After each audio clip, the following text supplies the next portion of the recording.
So I got a bad habit of buying things on eBay. I purchase them and then I just put them away and forget about them. Well, the first bad habit is buying things on eBay, probably, just depending on who you ask. And the second issue is that I forget about it, which is definitely no bueno. When you buy on eBay, and this is not sponsored by no means, I just choose to buy from them just because they're buyer protection. Usually you have 30 days, I think. 30 days? Yeah, I think it's 30 days that, or sometimes 14 days, just depending on what the seller states or whatever.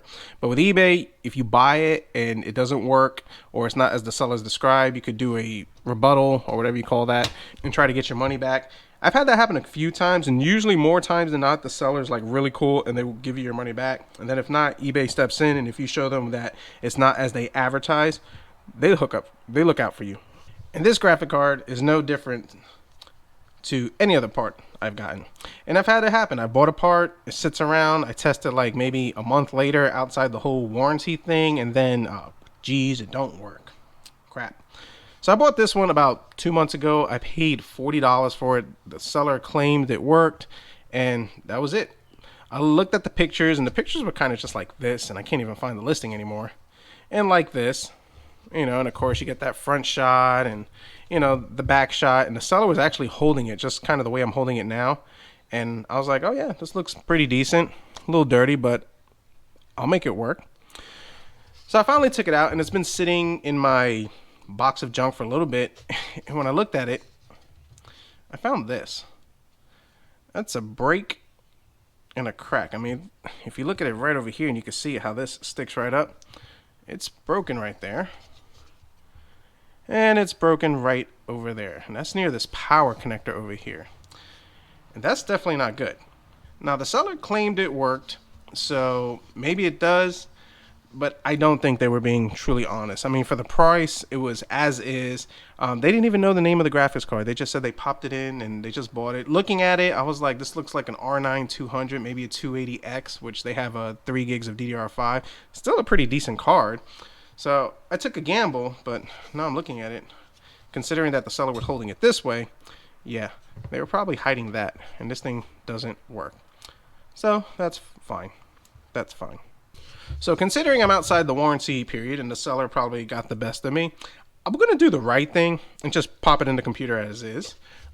This may be a fire hazard. It may work fine, but I really doubt it's going to work if that's broken. But then again, if we look at it, there's like really no traces. It's not near the solder. It just might be a cosmetic thing. So we might get lucky on it, but yeah, that PCB is broken pretty good over there. So let's do the right thing and just pop it in recklessly and just see if we set something on fire. That might make for good content. Now, typically when I buy this stuff, I just do this, what I'm doing right now, and I just pop it in. And the reason why is that I could pop it in, and then if it doesn't work, the seller cannot rebuttal or state that I tampered with it and I messed with it and I changed things. I could return it as is. So that's one reason why I do it. In this case, I'm just going for gold. I have seen situations where these things could burn out your motherboard, potentially cause a fire. Yeah. And as I say that, it's just really not building my confidence. I do keep a fire extinguisher in my garage, so that's a good thing. So just to show that this is the graphics card that we're using and that there's no hocus pocus on this. Yep, we're in the on position. Let's see what happens. Fans are spinning. That's a good thing. See our debug on our motherboard. Kind of see what it does. Waiting. Now this is my X299 motherboard, and this motherboard is just really weird because I could turn it on and it will work, and then there are times where I turn it off and I turn it back on and it doesn't work, and it gives me a CPU error, which right now it's stuck on CPU. So typically when it does that, and this is why it's my test bench, I just flip it off and flip it back on. Now the good thing about this whole little LED type debug thing, it'll let me know if it's the memory, it'll let me know if it's the graphics card. So if you have a motherboard that you're looking for a test bench, make sure it has this feature. It really helps a lot with the troubleshooting. Let's try this again.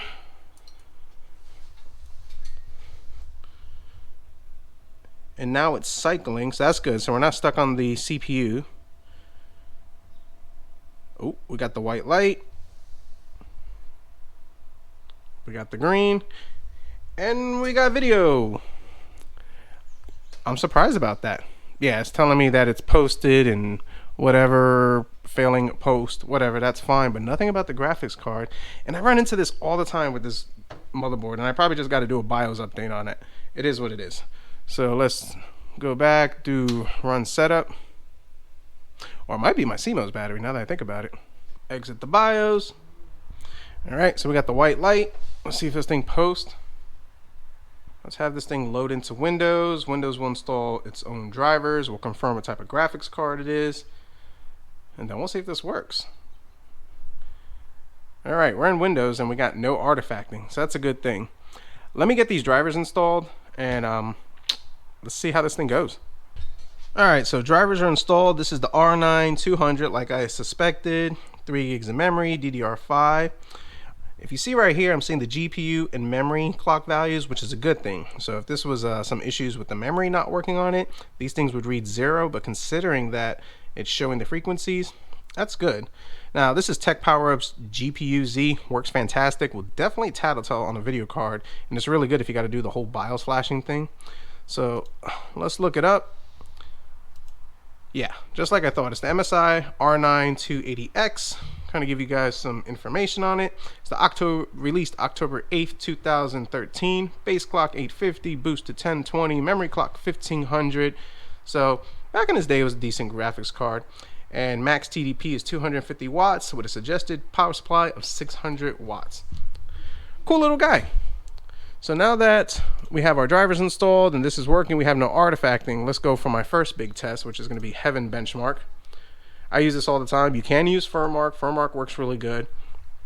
I just like this one because it sounds really nice and it looks really cool. And Furmark gives me a headache. The whole weirdy thingy kind of gets to me sometimes. Alright, so this is a good sign. And typically when you have a failed graphics card or something serious, you're going to start seeing the artifacting, different colors.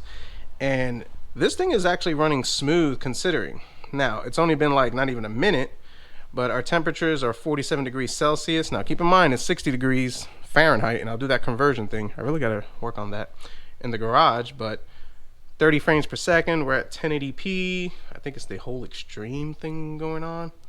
Temperatures climbing up to 50 degrees. So let's let this run for about 5-10 minutes, and we'll see if we got a good card. 20 minutes later, no artifacting.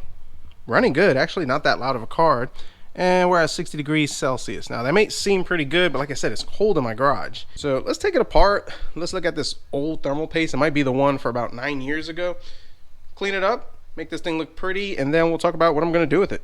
So if you look, there's a ton of screws, and the ones that we're really going for is just these 4 right over here.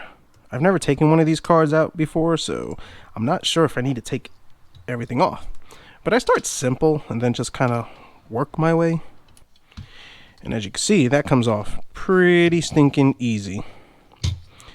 And this thermal paste is like non-existent. It's amazing that it kind of ran as well as it did. Let's pull this connector out. Nice and easy. Pull it by the plastic, not the wires. I'm just going to go ahead and just wipe this off. I mean, this thing looks like it got scratched. I don't know if you can see that, but it's kind of like very scratched mirror finish, which I've never seen that before, considering that it still has the warranty screw on it. But I have seen a trick, and it's a dirty trick, and what people will do is it's like if you take a needle nose plier, you can actually bite on the screw without damaging the warranty sticker. The screw comes out, you can mess with the card, put the screw back in, and none the wiser. Have I done that before? Maybe. I won't admit to it. But the biggest thing they're looking for is to find out if you opened it up. Good luck proving what different thermal paste was changed. Honestly, guys, be honest. Clean this with the whole alcohol. 90%, of course. Now I use my brush to kind of brush out these fins and dirt and whatnot. The fans, same thing for the board, dust it out. I get asked this question all the time, and a lot of people disagree with this, but They say, do you change the thermal pads? The answer is yes and no. The reason why is that I never really had them go bad. Yes, can I get more performance and improvement out of the card? Possibly, but they rarely go bad. And as long as they're still kind of spongy and pliable, I leave them alone. Now, another trick I use, toothbrush, a little bit of alcohol on here, and it evaporates, and I just go nice and easy with a soft bristle toothbrush. And what this does, it'll break up the grime, and there is some grime on this PCB, and I'm not using any pressure on this. The reason why I use the toothbrush is because the bristles are a little more aggressive compared to the paintbrush that I'm using. And all I'm doing is just kind of going across it, slightly agitating it, breaking off any grime. Wipe off your toothbrush, of course. And then the same thing in the next spot. And I'm not dousing this. It evaporates. And then once you brush it off and clean it, this thing is going to look brand new-ish. Especially on these connectors over here. Sometimes if you have a graphics card that doesn't work properly, if you clean these up, that actually tends to fix the issue more so than not. I'm going to do the same thing up here. Lightly. You don't want to break this stuff off. Now take it off screen. I'm going to go ahead and use a air duster and just kind of blow this off. Alright, cleaned up, looking really good. Still real curious on all these scratches over here. Like I said, I mean, the warranty thing was not broken, so I'm good. I'm not taking this off. Like I said, I don't mess with the thermal pads unless there's a significant issue with them. Now, an old technique that an old geezer taught me many years ago, I've used it. I'm sure it'll be controversial when I do this.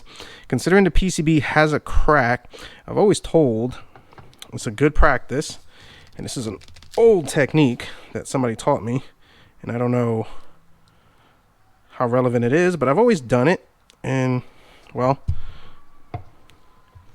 it's never led me wrong. As I always said, to take some of that liquid electrical tape and just kind of lightly fill it. Just like so. And the same thing over here.